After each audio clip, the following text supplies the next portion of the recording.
कार्तिक नहाने की सभी कहानियां एक साथ। जय श्री कृष्णा, राधे राधे। आप सभी श्रोताओं को कार्तिक मास की ढेरों शुभकामनाएं। भगवान श्री हरि विष्णु जी की कृपा हम सभी पर सदा सर्वदा बनी रहे, इसी मंगल कामना के साथ आज की वीडियो का शुभारंभ करती हूँ। कार्तिक मास में भगवान विष्णु धरती पर जल में वास करते हैं, इसलिए इस महीने में ब्रह्मा मुहूर्त में स्नान करने का विशेष महत्व है। धार्मिक ग्रंथों के अनुसार कार्तिक मास में सूर्योदय से पहले उठकर स्नान करना अत्यंत शुभ है। विशेषकर गंगा, यमुना या किसी अन्य पवित्र नदी में स्नान का महत्व काफी अधिक है। यदि साधक नदी तक नहीं पहुंच सकता हो तो घर पर ही स्नान कर भगवान विष्णु का ध्यान करना चाहिए। कार्तिक मास में स्नान करने से जीवन में सुख समृद्धि, आरोग्य और मानसिक शांति प्राप्त होती है। शास्त्रों में कहा गया है, कार्तिक स्नान से पूर्व जन्मों के पाप समाप्त हो जाते हैं, अनंत पुण्य मिलता है। इस मास में किए गए धार्मिक अनुष्ठान, स्नान, दान और व्रत से व्यक्ति के जीवन में आध्यात्मिक ऊर्जा का संचार होता है। अब आइए श्रवण करते हैं कार्तिक मास में नित्य नियम से सुनी जाने वाली कहानियां, जिसे सुनने मात्र से सभी मनोकामनाएं पूरी होती हैं और भगवान श्री हरि की कृपा प्राप्त होती है। तो आइए सबसे पहले कार्तिक स्नान की कहानी सुनते हैं। एक नगर में एक ब्राह्मण दंपत्ति रहते थे। वे दोनों प्रतिदिन 7 कोस दूर गंगा और यमुना नदी में स्नान करने जाते थे। इतनी दूर आने जाने से ब्राह्मण की पत्नी थक जाती थी। एक दिन उसने अपने पति से कहा कि हमारा एक पुत्र होता तो कितना अच्छा रहता। बेटे की बहू आती तो हमें घर वापस जाने पर खाना बना हुआ मिलता और बहू घर का काम भी कर देती। अपनी पत्नी की बात सुनकर ब्राह्मण ने कहा कि तूने बात तो सही कही है, चल मैं तेरे लिए बहू ला ही देता हूँ। ब्राह्मण ने कहा कि एक पोटली में आटा डालकर कुछ मोहरे रख दे। ब्राह्मण के कहे अनुसार उसने पोटली बांधकर दे दी। पोटली लेकर ब्राह्मण चला गया। ब्राह्मण सफर के दौरान यमुना के किनारे पहुंचा। वहां पर उसे बहुत ही सुंदर लड़कियां दिखाई दी। वे रेत में घर बनाकर खेल रही थी। उनमें से एक लड़की ने कहा कि मैं अपना घर नहीं बिगाड़ूंगी, मुझे तो रहने के लिए ये घर चाहिए। लड़की की बात सुनकर ब्राह्मण मन ही मन सोचने लगा कि बहू बनाने के लिए यही लड़की उचित है। जब वह लड़की जाने लगी तो ब्राह्मण भी उसके पीछे पीछे उसके घर तक चला गया।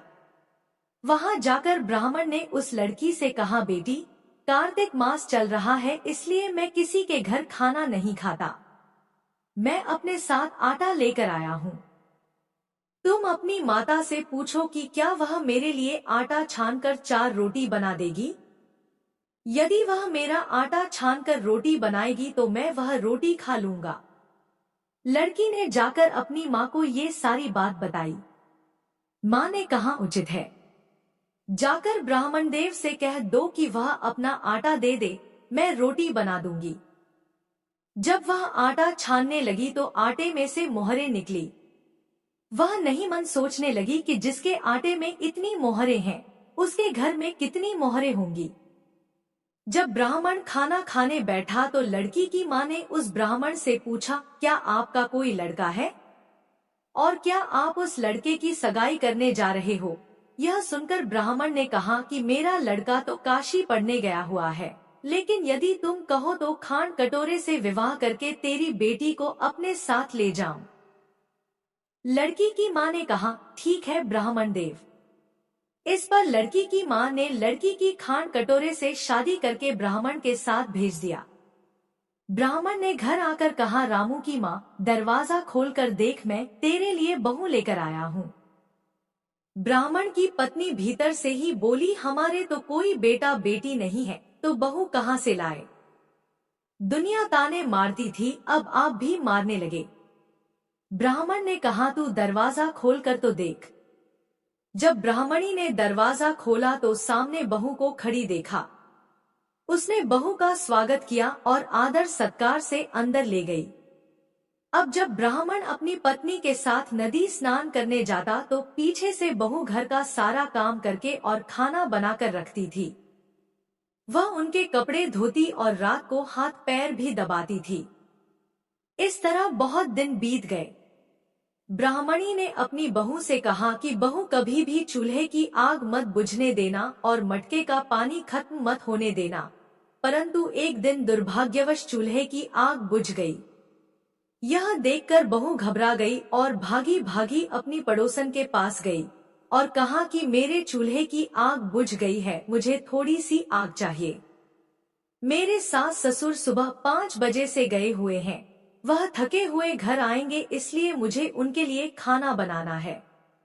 यह सुनकर पड़ोसन ने कहा कि तू तो बावली है, तुझे यह दोनों मिलकर पागल बना रहे हैं, क्योंकि इनके कोई पुत्र नहीं है, ये दोनों तो निसंतान है। बहू ने कहा नहीं, ऐसा मत बोलो, इनका बेटा तो बनारस काशी में पढ़ने गया हुआ है। इस पर पड़ोसन ने कहा कि यह तुझे झूठ बोल कर लाए हैं, मेरी बात सच मान, इनके कोई बेटा नहीं है। अब बहू पड़ोसन की बातों में आ गई और कहने लगी कि अब आप ही बताओ मैं क्या करूं। पड़ोसन ने कहा कि करना क्या है, जब तुम्हारे सास ससुर आए तो जली हुई रोटियां बना कर देना और बिना नमक की दाल बना कर देना। खीर की कड़छी दाल में और दाल की कड़छी खीर में डाल देना। पड़ोसन ने उसे अच्छे से सिखा पढ़ा दिया। फिर जब उसके सास ससुर घर आए तो उसने न तो उनका आदर सत्कार किया, न ही उनके कपड़े धोए। जब उसने सास ससुर को खाना दिया तो सास बोली, बहू आज यह रोटियां जली हुई क्यों है और दाल भी अलुनी है। तब बहू ने पलटकर कहा कि एक दिन ऐसा खाना खा लोगे तो कुछ बिगड़ नहीं जाएगा तुम्हारा। सास ससुर को खरी खोटी सुनाकर वह फिर से पड़ोसन के पास गई और बोली कि अब आगे क्या करना है। पड़ोसन ने कहा कि अब तुम सातों कोठों की चाबी मांग लेना। अगले दिन जब सास ससुर स्नान करने के लिए जाने लगे तो बहू अड़ गई कि मुझे तो सातों कोठों की चाबी चाहिए। तब ससुर ने कहा कि इसे चाबी दे दो। तब सास ने बहू को चाबी दे दी। सास ससुर के जाने के बाद जब बहू ने दरवाजे खोले तो देखा कि किसी में अन्न भरा है तो किसी में धन भरा है और किसी कोठे में बर्तन पड़े हैं।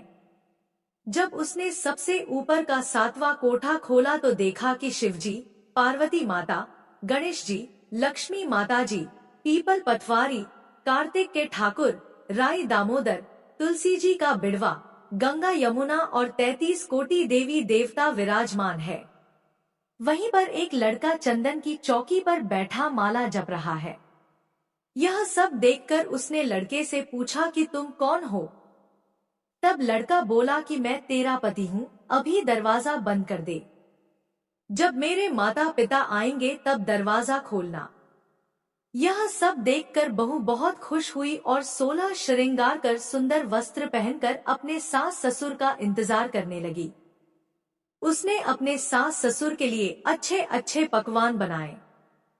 जब उसके सास ससुर घर पर आए तो उसने उनका आदर सत्कार किया और प्रेम पूर्वक खाना खिलाया और हाथ पैर दबाने लगी। पैर दबाते दबाते बहू ने कहा कि सासू माँ, आप इतनी दूर गंगा यमुना स्नान करने के लिए जाती हो तो आप थक जाती हो, इसलिए आप घर पर ही स्नान क्यों नहीं करती हो। यह सुनकर सास कहने लगी कि बेटी, गंगा यमुना घर पर तो नहीं बहती है। तब उसने कहा, हाँ माँ जी बहती है, चलो मैं आपको दिखाती हूँ। जब बहू ने 7वां कोठा खोलकर दिखाया तो उसमें शिवजी, पार्वती जी, गणेश जी, लक्ष्मी जी, पीपल पटवारी, कार्तिक के ठाकुर, राई दामोदर, तुलसी जी का बिड़वा, गंगा यमुना बह रही हैं और 33 कोटि देवी देवता विराजमान है। वहीं चौकी पर बैठा एक लड़का माला जप रहा है। माँ ने उसे देखकर कहा कि बेटा तू कौन है। लड़का बोला, माँ मैं तेरा बेटा हूँ। तब ब्राह्मणी ने पूछा कि तू कहाँ से आया है। लड़के ने जवाब दिया कि मुझे कार्तिक देव ने भेजा है। माँ ने कहा, बेटा यह संसार कैसे मानेगा कि तू मेरा बेटा है। तब माँ ने कुछ विद्वान पंडितों से मदद मांगी। पंडितों ने कहा, इस पार बहू बेटा खड़े हो जाएं और उस पार माँ खड़ी हो जाए।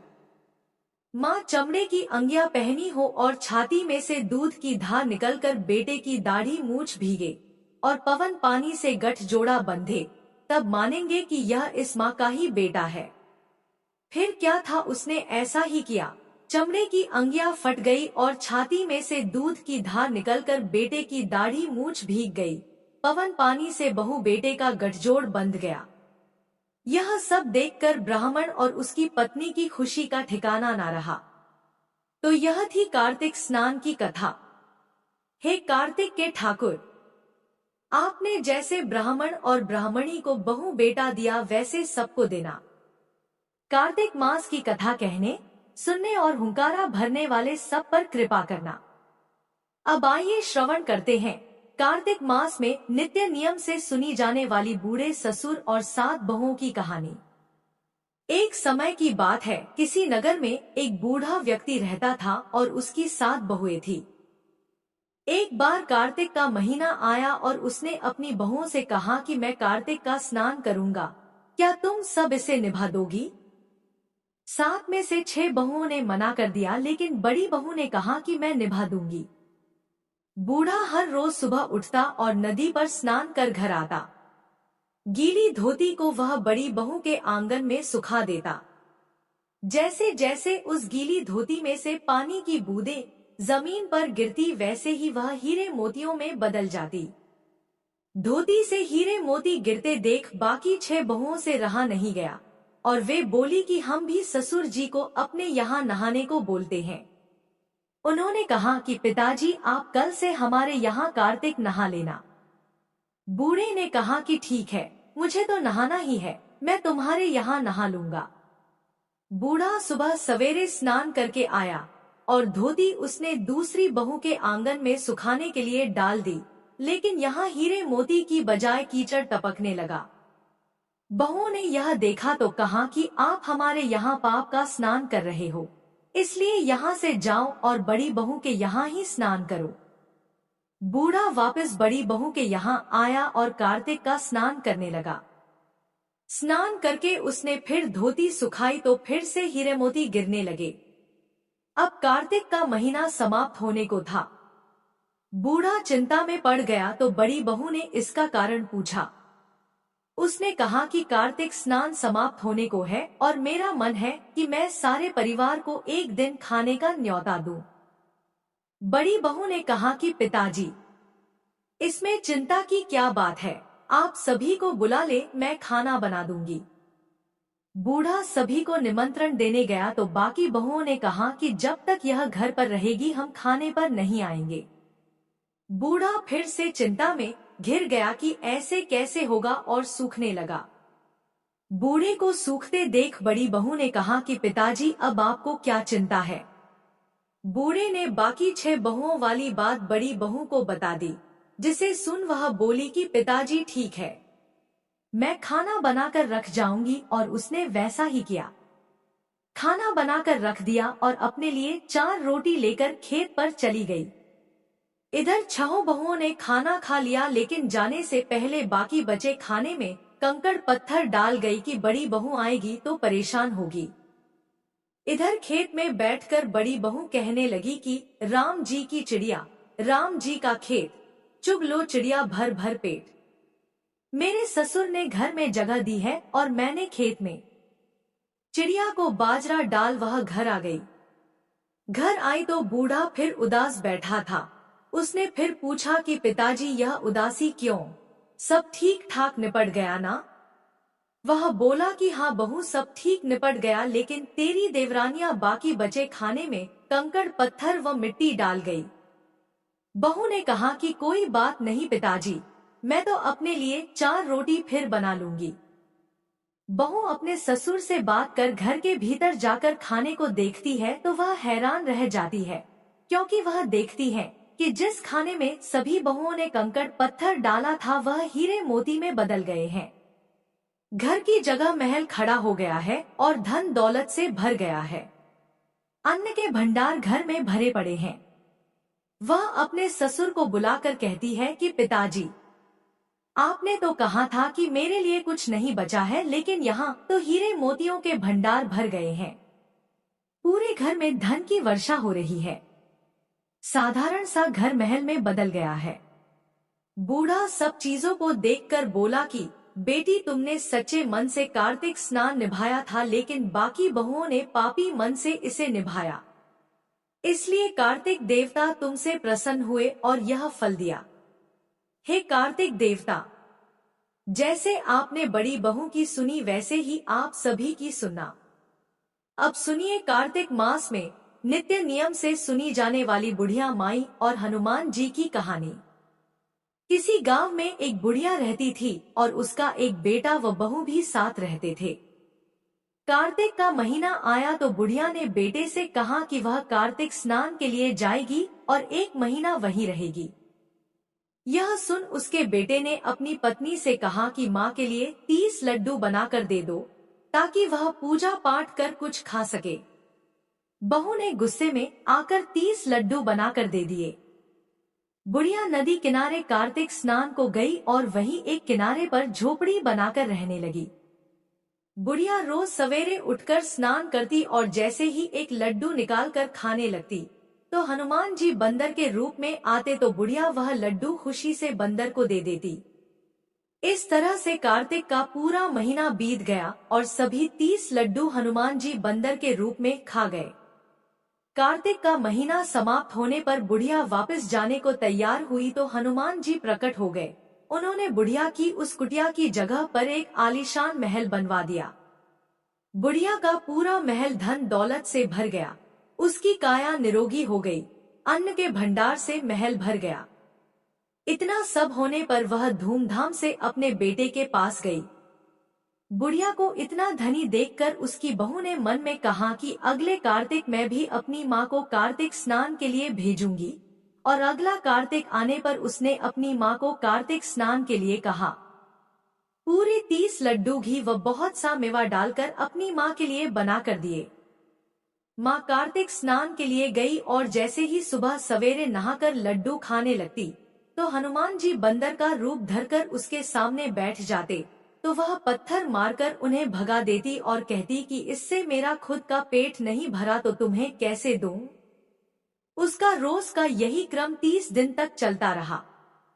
कार्तिक का महीना समाप्त हुआ तो हनुमान जी फिर से प्रकट हुए और उन्होंने बहू की माँ की कुटिया को कूड़े कचरे में बदल दिया और माँ को डूकर बना दिया। कार्तिक महीना समाप्त होने पर बहू ने भी अपने पति से कहा कि कार्तिक का महीना खत्म हो गया है, आप मेरी माँ को गाजे बाजे के साथ लेकर आओ। लड़का अपनी सास को गाजे बाजे के साथ लेने गया तो वहाँ देखता है कि कुटिया की जगह कूड़े का ढेर लगा है और उस पर उसकी सास डूकर बनकर बैठी है। लड़के को देख हनुमान जी प्रकट हुए और बोले कि बेटा, तुम्हारी माँ ने सच्चे मन से कार्तिक का स्नान किया है और पूजा पाठ किया है, इसीलिए तुम्हारी माँ पर कार्तिक देवता का आशीर्वाद बरसा था। लेकिन तुम्हारी सास ने पापी मन से यह कार्य किया है और कार्तिक महीने में बेटी के घर का अन्न खाया है, इसलिए कार्तिक देवता इससे नाराज हुए और जिससे यह डूकर बन गई है। कहानी के बाद हाथ जोड़कर कहना चाहिए कि हे कार्तिक देवता, जैसे आप लड़के की माँ पर बरसे वैसे ही आप सभी पर बरसना। किसी गांव में एक बुढ़िया रहती थी और वह कार्तिक का व्रत रखा करती थी। उसके व्रत खोलने के समय कृष्ण भगवान आते और एक कटोरा खिचड़ी का रख कर चले जाते थे। बुढ़िया के पड़ोस में एक औरत रहती थी। वह हर रोज यह देखकर ईर्ष्या करती कि इसका कोई नहीं है, फिर भी इसे खाने के लिए खिचड़ी मिल ही जाती है। एक दिन कार्तिक महीने का स्नान करने बुढ़िया गंगा गई। पीछे से कृष्ण भगवान उसका खिचड़ी का कटोरा रख कर चले गए। पड़ोसन ने जब खिचड़ी का कटोरा रखा देखा और देखा कि बुढ़िया नहीं है, तब वह कटोरा उठाकर घर के पिछवाड़े फेंक आई। कार्तिक स्नान के बाद बुढ़िया घर आई तो उसे खिचड़ी का कटोरा नहीं मिला और वह भूखी ही रह गई। बार बार एक ही बात कहती कि कहाँ गई मेरी खिचड़ी और कहाँ गया मेरा खिचड़ी का कटोरा।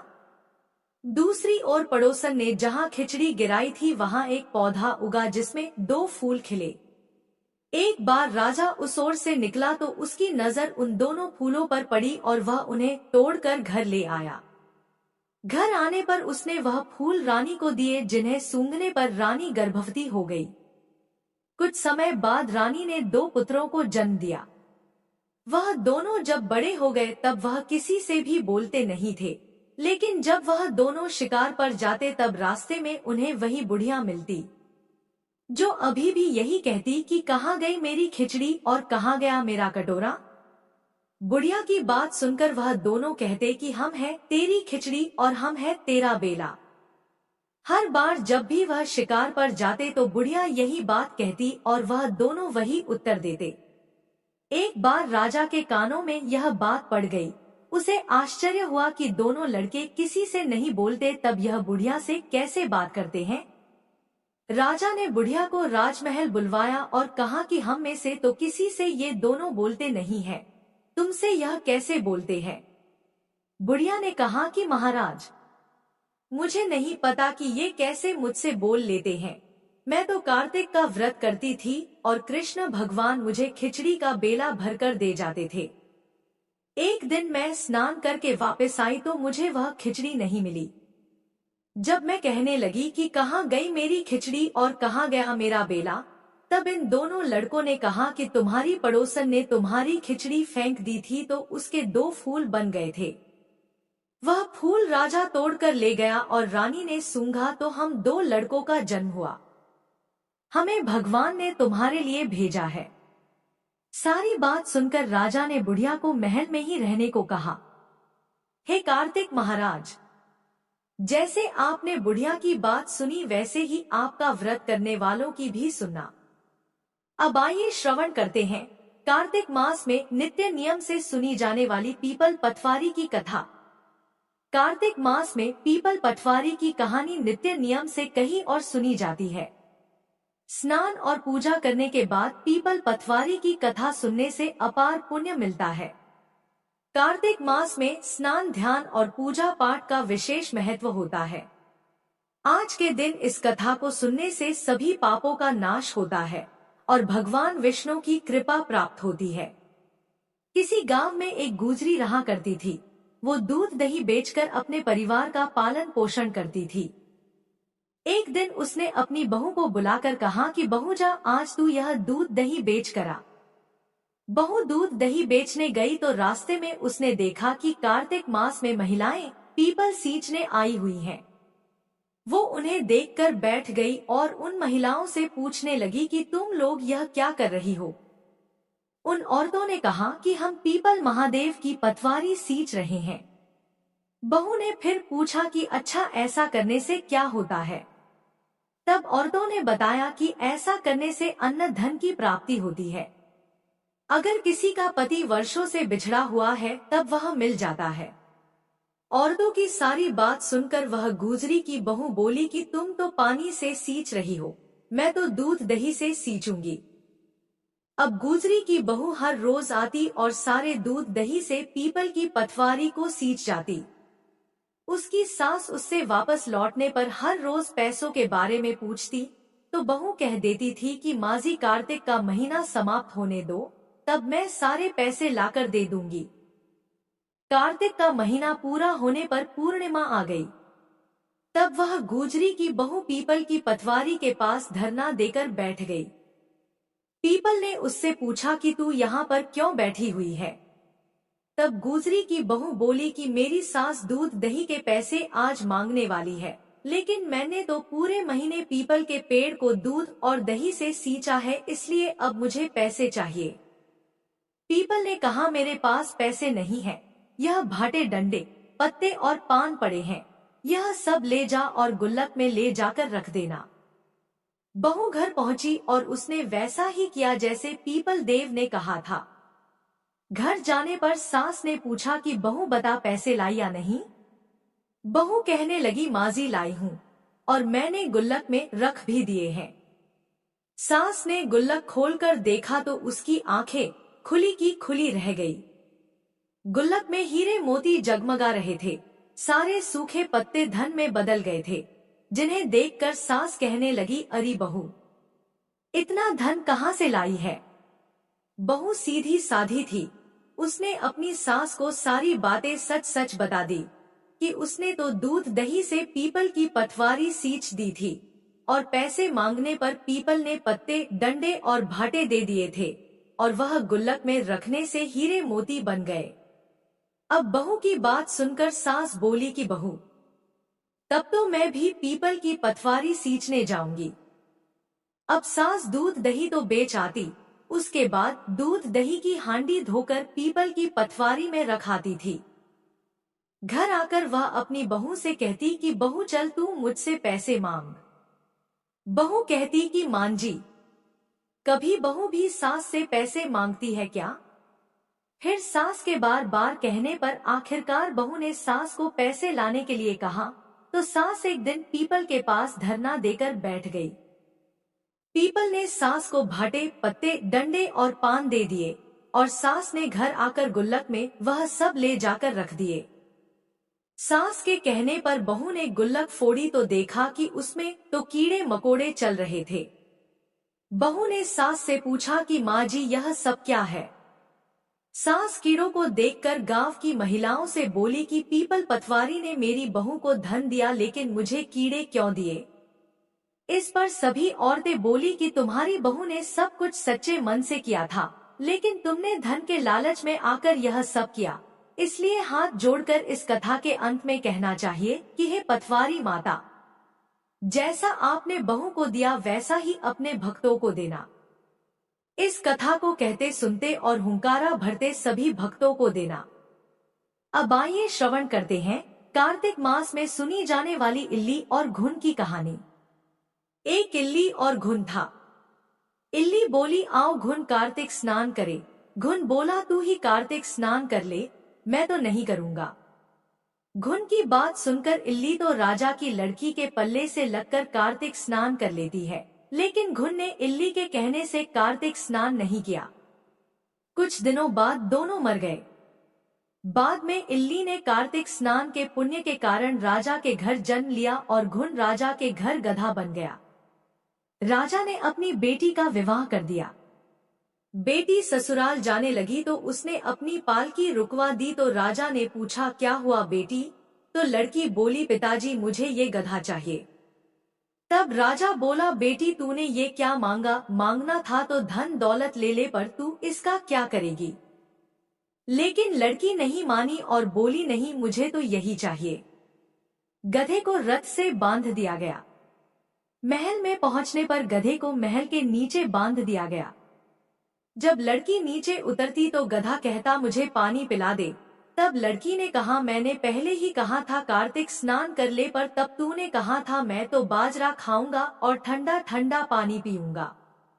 लड़की और गधे को बात करते हुए उसकी देवरानी जेठानी सुन लेती है। वह दोनों अपने देवर के पास गई और बोली कि ये तुम किस जादूगरनी को ब्याह कर लाए हो? यह तो जानवरों से बात करती है। अपनी भाभियों की बात सुनकर लड़का बोला कि मैं जब अपने कानों से सुनूंगा और आंखों से देखूंगा तब ही मानूंगा। अगले दिन वह सीढ़ी पर छिपकर बैठ गया। उसकी पत्नी आई और गधे ने उससे फिर वही बात कही, जिस पर रानी ने भी वही जवाब दिया। यह सब देख वह राजकुमार तलवार निकालकर सामने आया और बोला कि तुम जानवरों से कैसे बात कर सकती हो? बताओ कि तुम कौन हो? उसकी पत्नी ने उससे बहुत कहा कि औरत का भेद नहीं खोलना चाहिए, लेकिन वह नहीं माना और बोला मुझे सब जानना है। राजकुमार की जिद के आगे उसकी पत्नी हार गई और उसने पिछले जन्म की सारी बात उसे बता दी कि वह पिछले जन्म में इल्ली थी और यह मेरा घुन था। इससे मैंने कार्तिक नहाने को कहा, लेकिन इसने मना कर दिया, जिसके परिणाम स्वरूप यह इस जन्म में गधा बन गया और मैं राजा की बेटी के पल्ले से लगकर कार्तिक स्नान कर लेती थी, जिसकी वजह से मैं राजकुमारी के रूप में पैदा हुई। इसलिए मैं तो इससे पिछले जन्म की बात कर रही थी। सारी बात सुनकर राजकुमार बोला क्या कार्तिक स्नान का इतना पुण्य मिलता है? रानी ने कहा कि हाँ बहुत पुण्य मिलता है। अपनी पत्नी की सारी बातें सुनकर राजकुमार ने कहा कि यदि कार्तिक स्नान का इतना पुण्य मिलता है तब तो हम दोनों जोड़े से कार्तिक स्नान करेंगे और दान पुण्य भी करेंगे, ताकि आने वाले समय में हम सुखपूर्वक रह सकें। दोनों ने जब जोड़े से स्नान किया तो उनके पास काफी धन हो गया। हे कार्तिक महाराज, जैसा आपने इल्ली को फल दिया वैसा ही सभी को देना। कहानी कहने सुनने वाले हुंकारा भरने वाले सभी पर अपनी कृपा बनाए रखना। अब आप श्रवण करते हैं कार्तिक मास में प्रतिदिन सुनी जाने वाली कार्तिक मास की कथा। नैमिषारण्य तीर्थ में श्री सूत जी ने 88,000 शौनकादि ऋषियों से कहा, अब मैं आपको कार्तिक मास की कथा विस्तार पूर्वक सुनाता हूँ, जिसका श्रवण करने से मनुष्य के सभी पाप नष्ट हो जाते हैं और अंत समय में वैकुंठ धाम की प्राप्ति होती है। सूत जी ने कहा, श्री कृष्ण जी से अनुमति लेकर देवर्षि नारद के चले जाने के पश्चात सत्यभामा प्रसन्न होकर भगवान कृष्ण से बोली, हे प्रभु, मैं धन्य हुई, मेरा जन्म सफल हुआ।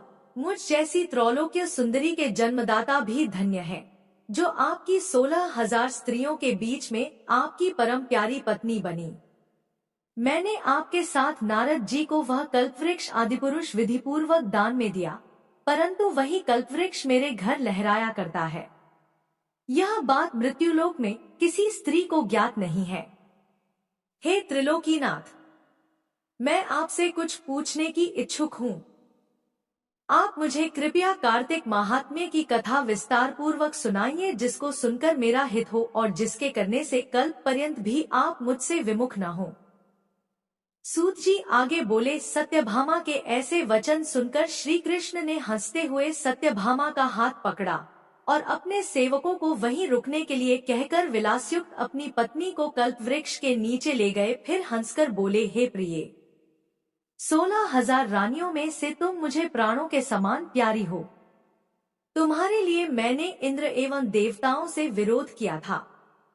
हे कांते, जो बात तुमने मुझसे पूछी है उसे सुनो। एक दिन मैंने तुम्हारी इच्छा पूर्ति के लिए गरुड़ पर सवार होकर इंद्रलोक जाकर कल्पवृक्ष मांगा। इंद्र द्वारा मना किए जाने पर इंद्र एवं गरुड़ में घोर संग्राम हुआ और गौलोक में भी गरुड़ जी गौ से युद्ध किया।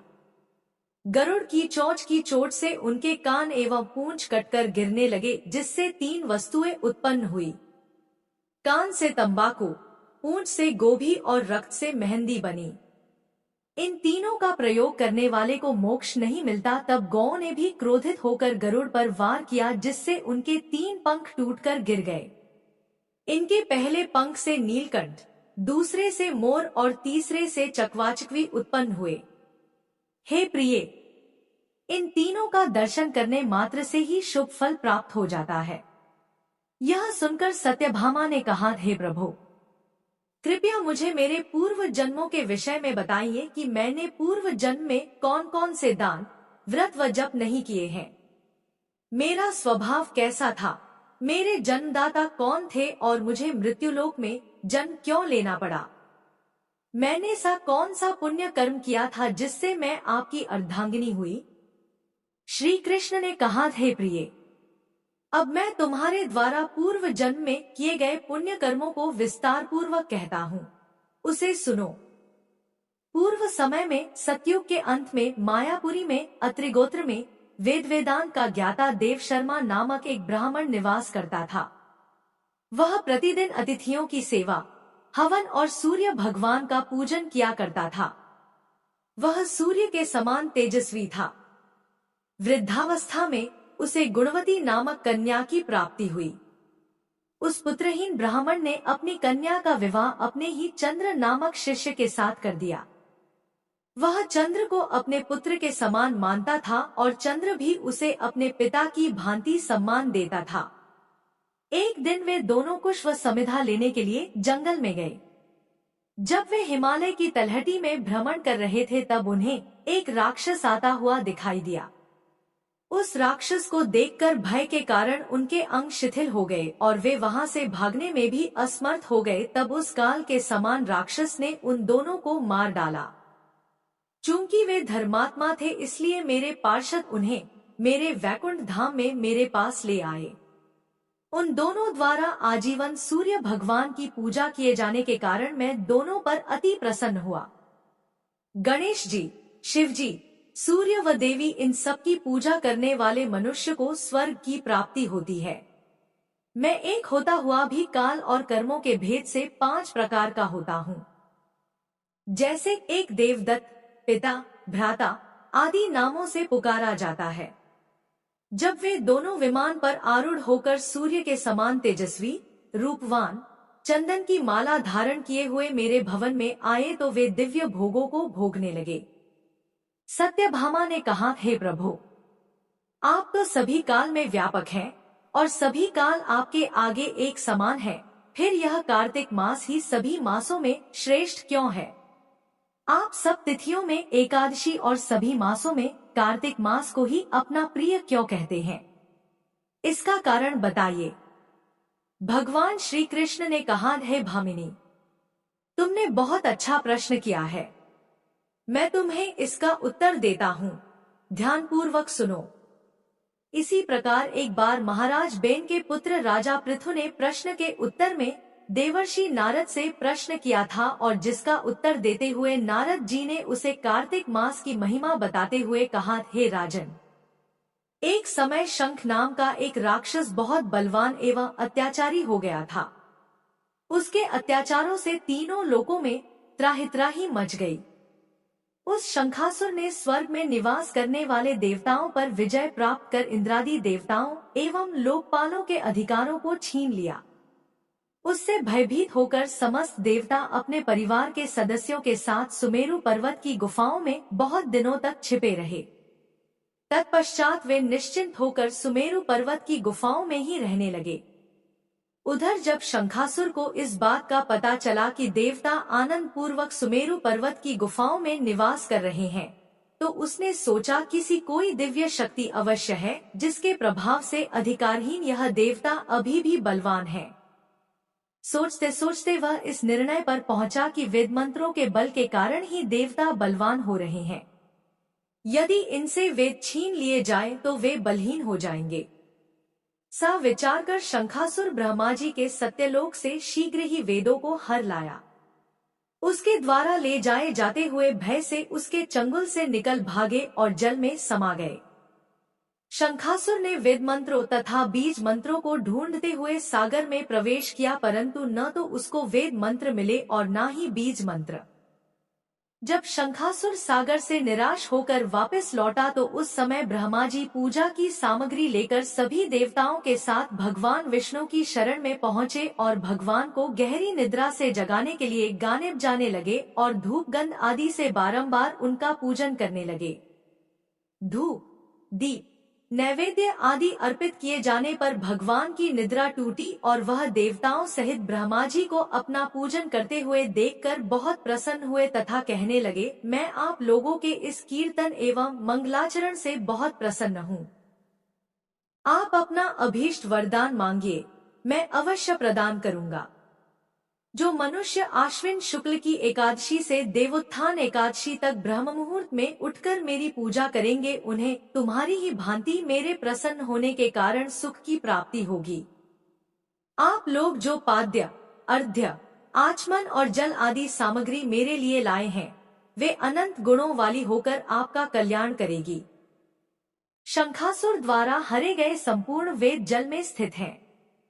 मैं सागर पुत्र शंखासुर का वध करके उन वेदों को अभी लाए देता हूँ। आज से मंत्रबीज और वेदों सहित मैं प्रतिवर्ष कार्तिक मास में जल में विश्राम किया करूँगा। अब मैं मत्स्य का रूप धारण करके जल में जाता हूँ। तुम सब देवता भी मुनीश्वरों सहित मेरे साथ जल में आओ। इस कार्तिक मास में जो श्रेष्ठ मनुष्य प्रातः काल स्नान करते हैं, वे सब यज्ञ के अवभृत स्नान